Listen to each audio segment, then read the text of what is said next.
We really need this hydro hooked up now because the winter temperatures are dropping lower and lower and lower. Heck, there are some places where electricity didn't even come in until the 1960s, but now it's illegal to live without it. Make it make sense. Hey, I'm Jane. I'm a single mom and I'm not letting that hold me back. I bought 5 acres of raw land in the Kootenay Rockies, where I'm building my own home and homestead, planting a food forest, creating art, and living life on my own terms. All of this is so one day, hopefully, my kiddo won't need to struggle the way that I did. Come along with me as I create my very own freedom recipe.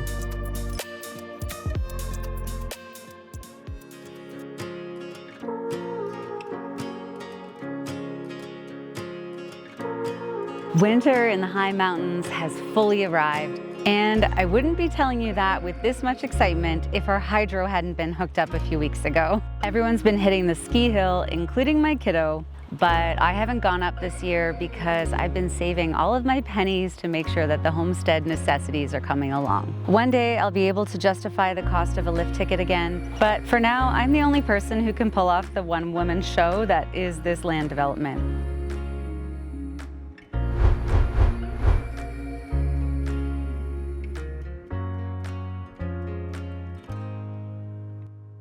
As I've been promising you guys, I'm gonna catch you up on everything that's been happening around here this fall, because even though I didn't have hydro, it doesn't mean I was just sitting on my butt.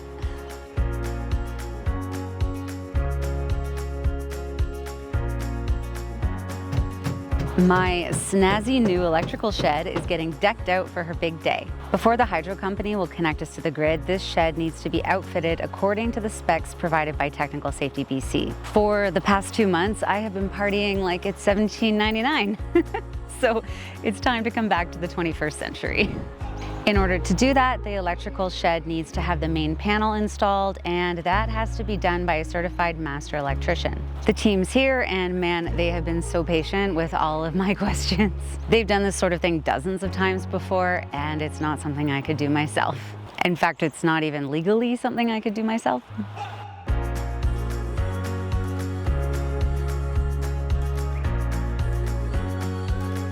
I was really putting up a fight not to have the meter go on the back wall because I still want to do that diamond art piece that is the Third Eye Raven logo that I talked about last week. And having the meter there, it's just right in the way. But in order to be approved, that just was not going to happen. I'm going to have to get creative and work around it because really there's nothing I can do about it. I can't put it on a sidewall because they're slanted and the hydro company does not like that. Not ideal, but limitation breeds creativity, right? Art projects aside, we really need this hydro hooked up now because the winter temperatures are dropping lower and lower and lower. We need to be able to turn on the heat in the tiny home.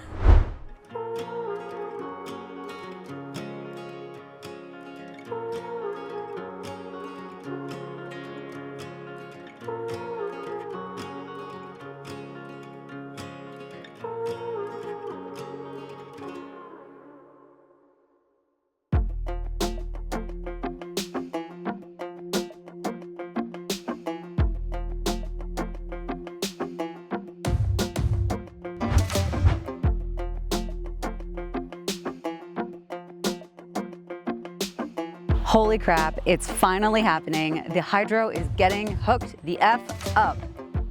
This is such a massive job, and it's pretty wild that they're gonna have it all hooked up within 2 days.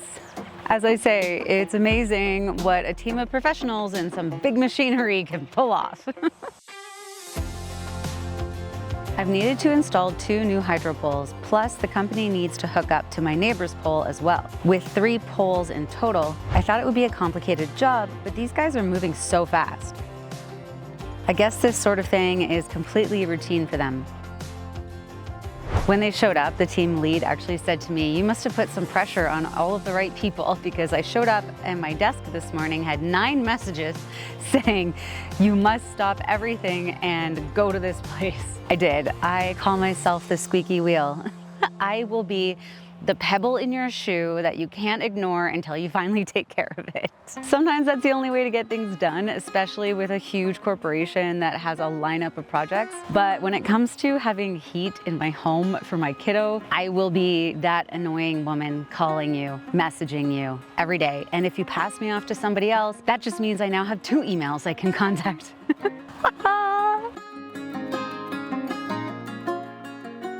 When you essentially camp in your house without power, your body wants to sleep as soon as it's dark. Without artificial light, we've been getting tired around 7 p.m. and it's a battle to stay awake. It really makes me wonder if we're supposed to be in semi-hibernation for all of the winter season. When you think about it, electricity is a fairly new concept, and all of our ancestors really just buckled down after the harvest season. Winters were spent doing things like knitting, reading, gathering with friends, and trying to make the food last until the spring. I kind of like that idea, and I'd like to grow as much food here as I can, but having to pay for bills like hydro makes that option really hard to achieve, especially on your own.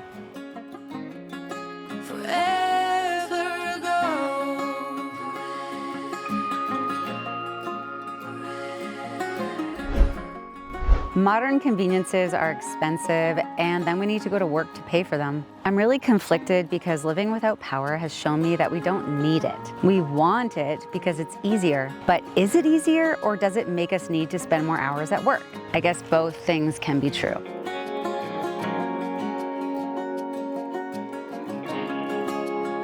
Legally, we can't technically live here without power. So they say. And I'm really confused by that because my Mennonite family members are living without power or even plumbing today, so how does that work? Building everything from scratch has taught me what is essential and what is a luxury. What we call the basics are what only the ultra-rich could afford up until about the 1930s and 40s. Heck, there are some places in Scotland where electricity didn't even come in until the 1960s, but now it's illegal to live without it. Make it make sense.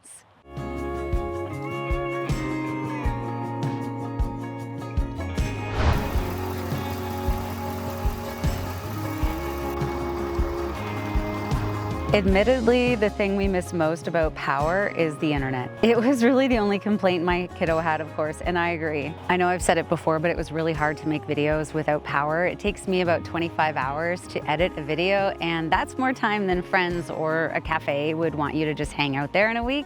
I really didn't want to leave you guys hanging, but I was quite literally in the dark.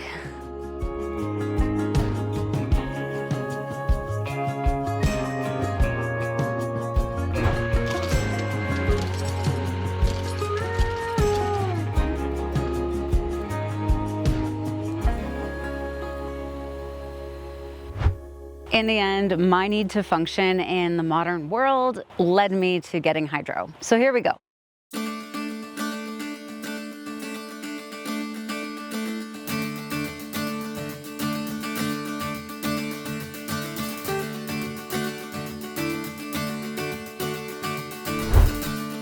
With the first pole outfitted, now it's time for the transformer to be put on the second pole that's closest to the shed and tiny home.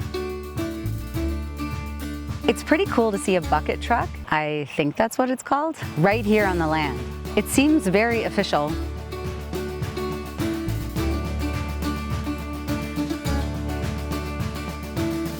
Thank you guys so much for being here with me during this journey. Has there ever been a project in your life that people have told you not to do because it was kind of insane? I would genuinely love to hear about it in the comments.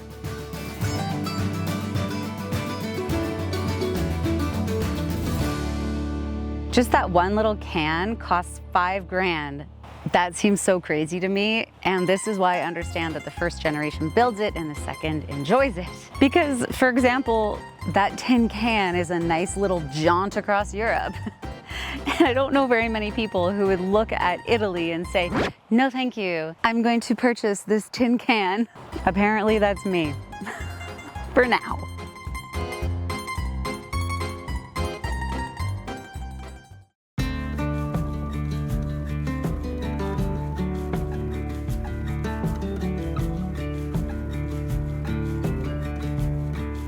Now that the poles are in the ground and all the bits and pieces are in place, it's time to connect the wires. This is the last step needed to bring us power.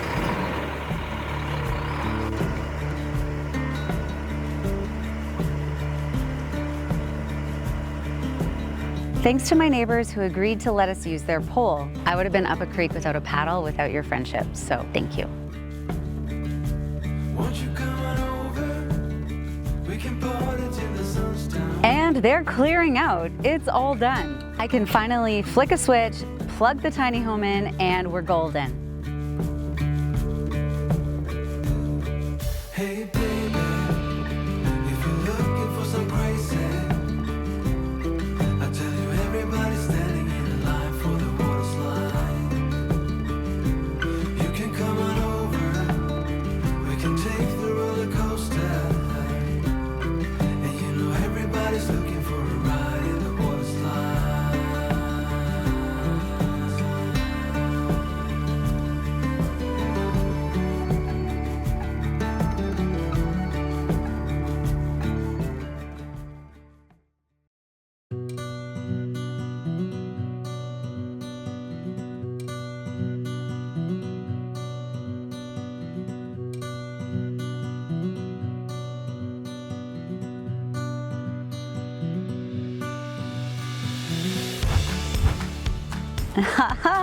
It's here. We are lit the F up. No more coming home in the dark, no more cooking on a camp stove, and the security that I have felt owning this piece of land just increased tenfold. And this really feels like a proper homestead now.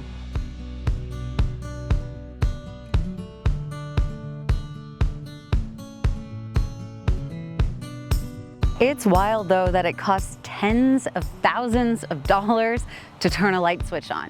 I don't talk about the financial side that often, but to give you an idea, this installation was $35,000. The electrical shed hooked up was $5,500, and then there's the electrical shed build. So overall, you're pushing up to $50,000 to just go. You only gotta do it once. That is how I sleep at night. You only gotta do it once. Man, it's a lot of work to take on being the generation that builds it, but I can already feel that it's worth it. But I am glad I didn't know how intense the process was gonna be before I signed up for it.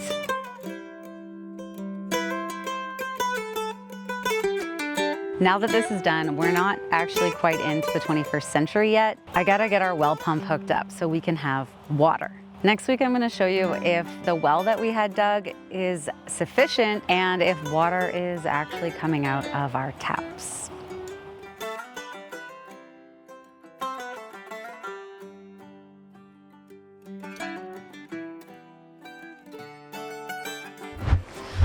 Okay, I'm gonna go inside and enjoy the cozy heat, but I'll see you guys next week. It can honestly be a bit of a lonely road doing it all by myself, but so many more of you have subscribed to this channel, and I want to thank new and old for giving me a sense of community. And no matter what you do in life, remember to pour love into it.